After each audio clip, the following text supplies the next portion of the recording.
अस्सलाम वालेकुम to all. I hope कि आप सब लोग ठीक होंगे। आज की इस वीडियो में जो टॉपिक हम पढ़ने वाले हैं वो है ट्रांसलेटर। इससे पहले जो है हम 2 वीडियो पाइथन के अपलोड कर चुके हैं जो कि प्रोग्राम पे था और इसके अलावा जो है हमने जो है लैंग्वेजेस के ऊपर बात की थी कि लैंग्वेजेस क्या होते हैं। अगर वो आप लोगों ने नहीं देखी है तो डिस्क्रिप्शन में आप लोगों को लिंक मिल जाएगा, तो वहाँ से जाके आप लोग देख सकते हैं। तो आज की इस वीडियो में हम ट्रांसलेटर पढ़ने वाले हैं और ट्रांसलेटर क्यों ज़रूरी होता है या क्यों हम पढ़ रहे हैं उसका रीज़न मैं आप लोगों को बताऊँगा इस वीडियो के अंदर।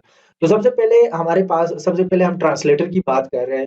तो ट्रांसलेटर हमारे पास क्या होता है? नॉर्मल भी ट्रांसलेटर का मतलब ये है which convert one language to another. जब भी हम 2 लैंग्वेज को आपस में कन्वर्ट करना चाहते हैं और एक दूसरे को इसकी समझ नहीं आ रही होती तो हम बीच में ट्रांसलेटर को हायर कर देते हैं। लेट्स से मैं उर्दू बोल रहा हूँ, दूसरा बंदा है वो जर्मन में बात कर रहा है, सही है? अब उसको उर्दू समझ नहीं आ रही, मुझे जर्मन समझ नहीं आ रही, तो बीच में एक ऐसा बंदा रखेंगे जिसको दोनों लैंग्वेज समझ आ रही है, तो वो दोनों आपस में कन्वर्ट करेंगे, सही है?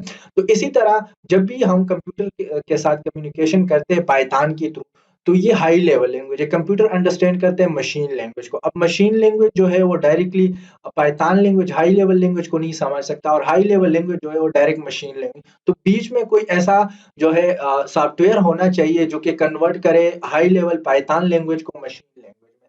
पिछली वीडियो में हमने लैंग्वेजेस पढ़ी थी, वो डिस्क्रिप्शन में लिंक मिल जाएगा, आप लोग देख सकते हैं।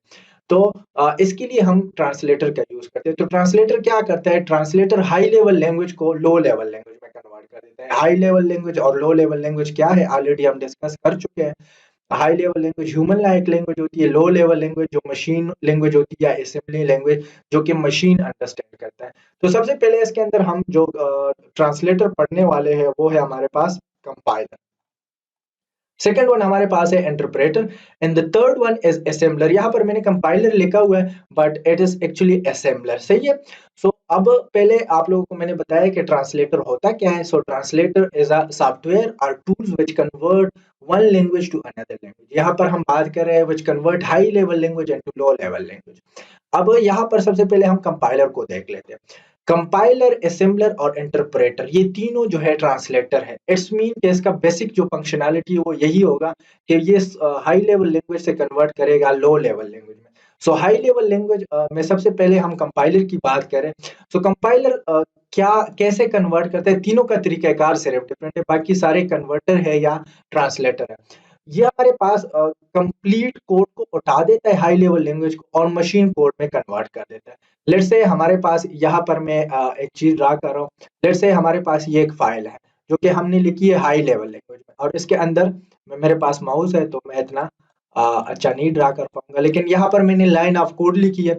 अब ये हाई लेवल लैंग्वेज में जिसको हम कहते हैं HLL, सही है? सो मैं यहाँ पर लिखता हूँ HLL, सही है? अब इसको हमने कन्वर्ट करना है लो लेवल लैंग्वेज में विच इज मशीन लैंग्वेज। तो यहाँ पर अब देखिए मैंने लिखी है हाई लेवल लैंग्वेज में और ये कन्वर्ट करना है LLL में, सही है? लो लेवल लैंग्वेज। अब यहाँ पर हम क्या करेंगे? बीच में या कंपाइलर यूज करेंगे या इंटरप्रेटर। अब अगर हमने कंपाइलर को यूज करना है तो कंपाइलर क्या करेगा? इस पूरे फाइल को उठाएगा और इस पूरे फाइल को उठाने के बाद जो है वो यहाँ पे आएगा, यहाँ पे, और यहाँ पे जो है मशीन लैंग्वेज में कन्वर्ट करेगा और अगर कोई एरर है तो वो आपको डिस्प्ले कर देगा, यहाँ पर आपको दिखा देगा स्क्रीन पे कि ये जो है आपका इसमें एरर आ रहा है। सो आप का जो कंपाइलर होता है वो हाई लेवल लैंग्वेज को कंप्लीटली सोर्स लैंग्वेज को या हाई लेवल लैंग्वेज को कन्वर्ट करता है मशीन लैंग्वेज में। तो ये है। अब जब हम इंटरप्रेटर की बात करते हैं और भी पॉइंट्स इसके अंदर वो हम पढ़ेंगे, वो लाइन बाय लाइन करते हैं। लाइन बाय लाइन का मतलब ये है कि अगर आप यही चीज इंटरप्रेटर से कर रहे हैं तो सबसे पहले ये लाइन चेक किया जाएगा, अगर इसमें कोई मसला नहीं है नेक्स्ट लाइन पे जाएगा। अब नेक्स्ट लाइन में कोई मसला है तो ये थर्ड लाइन पे नहीं जाएगा, आपको रिपोर्ट करके बताएगा कि इसमें मसला है, आप इसको चेक करें। देन फिर थर्ड लाइन पे, फिर फोर्थ लाइन पे। तो इसकी जो एग्जीक्यूशन होती है इंटरप्रेटर की, मतलब ट्रांसलेशन टाइम होता है, ये थोड़ा सा स्लो होता है एज कम्पेयर टू कंपाइलर। तो वही चीजें मैंने लिखी है कि हमारे पास ये क्या करता है, एंटायर प्रोग्राम को रन करता है और सोर्स कोड को कन्वर्ट कर देता है हाई लो लेवल लैंग्वेज में, सही है? इसके अलावा जो है अगर मैं इसकी उसकी बात करूं, यहाँ पर अगर मैं यहाँ पर आ जाता हूँ, produce stand alone executable file. अब जब ये कंपाइलर जो है इस लैंग्वेज को इसमें कन्वर्ट कर रहा है तो ये एक एक्स्ट्रा फाइल बना देता है जिसको हम एग्जीक्यूटेबल फाइल कहते हैं, सही है? फिर आगे जाके हम देखेंगे भी। But compiler produce executable file stand alone, उसके साथ एक और फाइल बनता है जिसको हम एग्जीक्यूटेबल फाइल कहते हैं। फिर उसके बाद लास्ट वन जो है हमारे पास, detect error in the entire program at once. जितना भी प्रोग्राम आपने लिखा हुआ है, सही है, अगर आप लोग नहीं जानते प्रोग्राम क्या है, ये भी हम डिस्कस कर चुके हैं पहले वीडियो के अंदर, आप लोग जाके देख सकते हैं।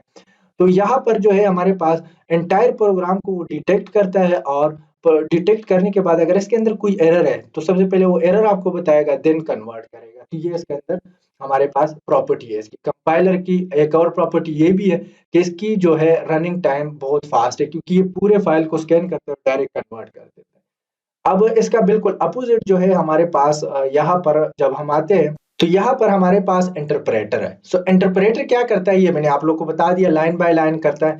इसके अलावा जो report error immediately when encounter. अब ये देखिए, ये पूरे फाइल के अंदर एरर देखता है, लेकिन जैसे ही आपने इंटरप्रेटर के थ्रू किया तो वो एक ही लाइन के अंदर अगर कोई मसला आता है तो आपको बता देता है, नेक्स्ट लाइन पे वो नहीं जाएगा। तो जैसे ही उसके अंदर एरर आ जाता है तो इमीडिएटली ऑटोमेटिकली आपको बता देता है, नेक्स्ट लाइन पे वो नहीं जाता। इसके अलावा जो है इसके अंदर एक्स्ट्रा फाइल नहीं बनता, which is called executable file, और इसके अंदर बनता है। इसकी एग्जीक्यूशन टाइम जो है वो स्लो होती है, मतलब अगर लाइन बाय लाइन कर रहा है तो इट्स मीन वो स्लो कन्वर्ट करेगा from one language to another language. और लास्ट वन हमारे पास यहाँ पर है असेंबलर। सो असेंबलर, यहाँ पर मैंने कंपाइलर लिखा है, ये आप लोग असेंबलर कर दें। मैं इस पे ऐसे क्रॉस ड्रा कर रहा हूँ, सही है कि ये नहीं है, सो आप इसको असेंबलर कर दें। सो असेंबलर क्या करता है, अब 3 लैंग्वेजेस हमने पढ़ी थी, हाई लेवल लैंग्वेज से लो लेवल लैंग्वेज में या इंटरप्रेटर करेगा या कंपाइलर करेगा, लेकिन बीच में एक और लैंग्वेज हमने पढ़ी थी, which is called assembly language. अब असेंबली लैंग्वेज जो है ये भी मशीन लैंग्वेज नहीं है, मशीन की अपनी लैंग्वेज नहीं है। तो यहाँ पर भी ट्रांसलेशन की जरूरत होती है, तो यहाँ पर असेंबलर काम करता है। So assembler is a translator which convert assembly language into machine language. So machine language में कन्वर्ट करने के लिए असेंबली लैंग्वेज को, तो वो असेंबलर का काम होता है। तो आई होप आप लोगों को ये 3 जो हमारे पास ट्रांसलेटर है, तो ये आप लोगों को पसंद आए होंगे, आप लोगों को समझ आए होंगे। कोई भी क्वेश्चन है रिलेटेड टू दिस तो आप लोग कमेंट बॉक्स में पूछ सकते हैं। एंड आप लोगों का जो है हमें सपोर्ट चाहिए, तो support in the form of like, share and subscribe. तो ये सारी चीजें आप लोग कर दें, ताकि आप लोग नेक्स्ट वीडियो के साथ साथ जो है आप लोगों को अपडेट मिलते ही जाए। और ये बहुत ही अच्छा कोर्स होने वाला है फॉर बिगनर, जिसको कुछ भी नहीं पता तो उसको मैं बिल्कुल बेसिक से सिखाने वाला हूँ, और एडवांस तक हम जाएंगे। तो आई होप आप लोग को समझ आ गया होगा। मिलते हैं नेक्स्ट वीडियो में। Thank you for watching.